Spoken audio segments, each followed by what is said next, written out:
Sam Pitroda जी ने जो है इनहेरिटेंस टैक्स की बात की, जो हम लोगों की जमा पूंजी है, जब हम अपने लोग पूरा बचाते हैं अपने फैमिली के लिए, जब हम उसको अपने आने वाली जनरेशन को देंगे तो उस पर भी टैक्स लगेगा और ये टैक्स बहुत बड़ा टैक्स हो सकता है। तो क्या आप कहेंगे कि बीजेपी अगर आएगी तो इस टैक्स को कभी नहीं लागू करेगी? भारतीय जनता पार्टी क्या करेगी, हमारे मैनिफेस्टो में साफ हमने लिख करके लाए हुए।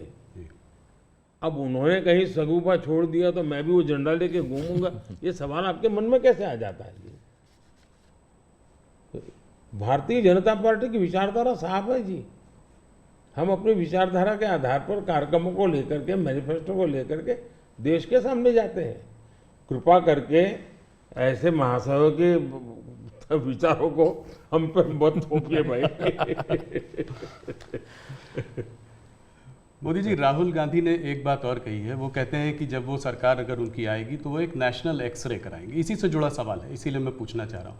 एक नेशनल एक्सरे कराएंगे, बात सिर्फ कास्ट सेंसस की नहीं है जो कि वो करते आए हैं, उस पर भी मैं आपका मत जानना चाहूँगा, मगर बात वो कहते हैं इससे आगे है। बात कास्ट की नहीं, बात जस्टिस की है। और वो कहते हैं कि हम जो है एक सोशियो इकोनॉमिक सर्वे लाएंगे, एक इंस्टीट्यूशनल सर्वे लाएंगे और उसमें देखेंगे कि किसके पास किस जाति और किस उस वर्ग के पास क्या है, कितना धन है, कितनी इंस्टीट्यूशंस में भागीदारी है, और उसके बेसिस पर हम इस पूरे सिस्टम को रीडिस्ट्रीब्यूट करेंगे। इसको आप कैसे देखते हैं?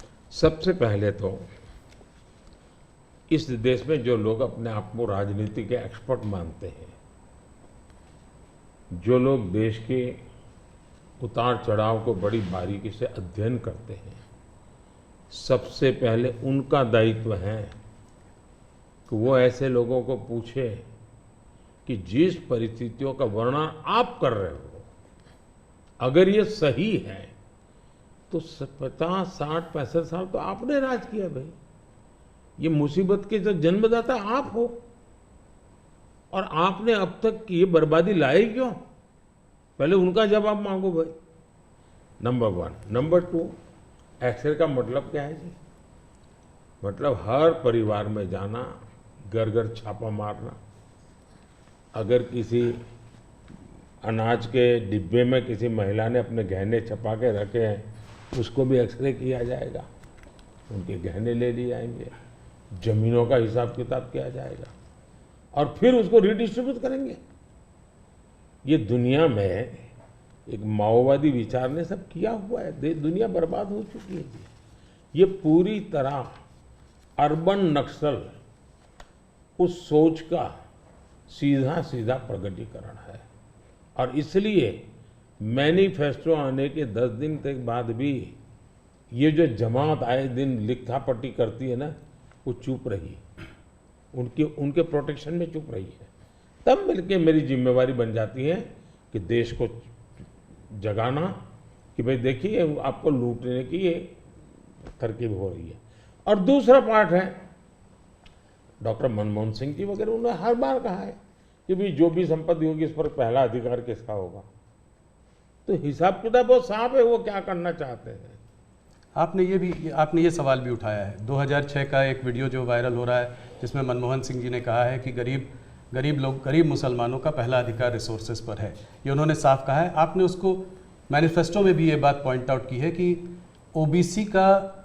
ओबीसी रिजर्वेशन का जो है पार्ट लेकर वो मुसलमानों को दे देना चाहेंगे। और 2004 से 2014 के बीच में उन्होंने 4-5 बार ऐसा करने की कोशिश की भी है। अरे भाई, ये तो बड़ा इंटरेस्टिंग सवाल आपने पूछा है।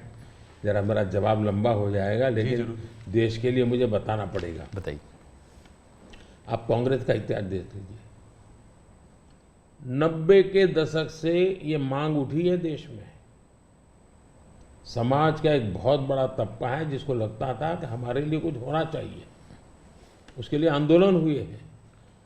90 से पहले कांग्रेस ने पूरी तरह इस बात को खारिज कर दिया, उसका विरोध किया, उसको दबाने की कोशिश की है।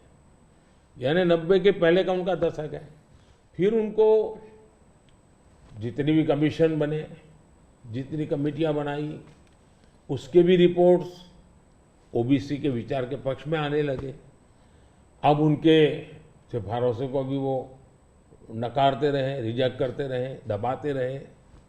90 के दशक में उनको लगा कि भाई अब इसको जरा उनकी वोट बैंक की राजनीति के अनुसार उसको टर्न दिया जाए। उन्होंने पहला पाप किया 90s के दशक में कर्नाटका में उन्होंने धर्म के आधार पर, आपको याद होगा, कर्नाटका में उन्होंने धर्म के आधार पर मुसलमानों को ओबीसी घोषित कर दिया। यानी देश के ओबीसी को नकारना, उस विचार को दबाना, उस विचार को रिजेक्ट करना, लेकिन राजनीति खातर मुसलमानों को ओबीसी घोषित कर देना। केंद्र से कांग्रेस गई, 2004 तक ये प्लान ठप रहा, उनका इरादा पक्का नहीं हुआ। 2004 में वो फिर आए, तो आते ही आंध्र में मुस्लिम को ओबीसी कोटा ये देना तय कर लिया। मामला कोर्ट में जाके उलझ गया। अब ओबीसी के 27% जो आरक्षण मिला हुआ है, भारत के संसद ने दिया है, संविधान के मूलभूत भावना के प्रकाश में दिया है, 27% शहद लगाने की उन्होंने तैयारी कर दी, डाका डालने की कोशिश की। 2006 में नेशनल डेवलपमेंट काउंसिल की मीटिंग हुई थी, एनडीसी की। मनमोहन जी के बयान पर बहुत बड़ा हंगामा हो गया। 2 साल कांग्रेस पूरी चुप रही। 2009 के घोषणा पत्र में फिर से इसका जिक्र किया। 2011 में कैबिनेट नोट है इसका, 2011 के कैबिनेट नोट में ओबीसी के 27% हिस्सा डाका डाल करके उसमें से मुसलमानों को दे देना उन्होंने तय किया जी। 2012 यूपी चुनाव में भी उन्होंने इसकी एक असफल कोशिश की, फायदा नहीं हुआ। 2012 आंध्र हाईकोर्ट ने इसको रिजेक्ट कर दिया, रद्द कर दिया, कानूनी जजमेंट आ गया।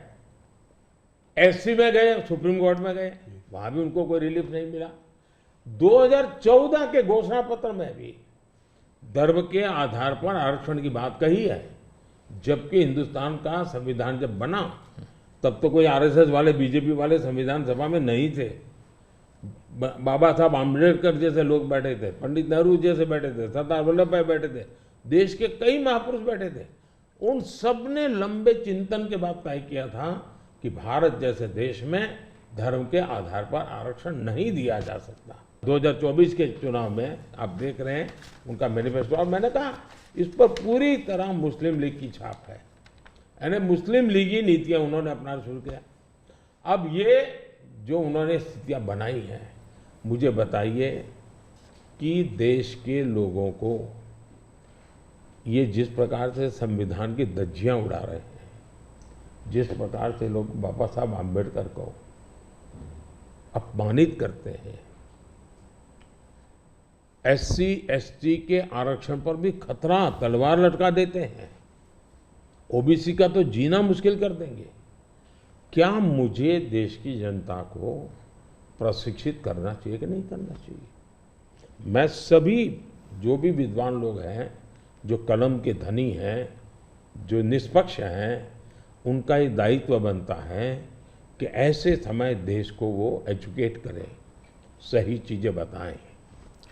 कांग्रेस का कहना है कि उन्होंने ऐसा स्पेसिफिकली नहीं बोला है, जो कि उन्होंने मैनिफेस्टो में बोला है, उसमें लिखा है कि इनकरेज और असिस्ट करेंगे स्टूडेंट्स को बिलोंगिंग टू द माइनॉरिटीज़। उन्होंने ये कहा है कि will ensure minorities receive there fair share of opportunities, ये बोला है। तो इसको आप कैसे पढ़ते हैं, मतलब उनके मैनिफेस्टो को? मुझे पकड़ने की जरूरत नहीं, मैंने 1990 से आपको हिसाब दिया है जी। 1990 का हिसाब देखोगे, उसके बाद आप क्या कहोगे मुझे? अब मुझे उसमें एनालिसिस करने की जरूरत ही नहीं पड़ती जी। आपको 1990 से लेकर के डॉक्टर मनमोहन सिंह जी के 2009 के बयान तक और सारी चीजों को एक टेबल पर लेकर के देखोगे तो आप बिल्कुल इसमें से क्या निकालोगे भाई? मैं नहीं निकाल रहा हूं जी। हर एक को यही निकालना पड़ेगा भी हाँ मतलब कि एक करके यहाँ जाएंगे वो। ಕನ್ನಡಿಗರ ಮೆಚ್ಚಿನ ನಿಮ್ಮ ನ್ಯೂಸ್ 18 ಕನ್ನಡ ಈಗ ವಾಟ್ಸ್ಆಪ್ನಲ್ಲಿಯೂ ಲಭ್ಯ. ಕರ್ನಾಟಕ ಮತ್ತು ದೇಶ ವಿದೇಶದ 360 ಡಿಗ್ರಿ ಸುದ್ದಿ ವಿವರವನ್ನ ನೀವು ನಿಮ್ಮ ಕೈ ಬೆರಳುಗಳಲ್ಲಿಯೇ ಪಡೆಯೋದಿಕ್ಕೆ ಈ QR ಕೋಡ್ ಅನ್ನು ಸ್ಕ್ಯಾನ್ ಮಾಡಿ. ನಮ್ಮ ಚಾನೆಲ್ ಅನ್ನು ಫಾಲೋ ಮಾಡಿ, ನೋಟಿಫಿಕೇಶನ್ ಆನ್ ಮಾಡಿ.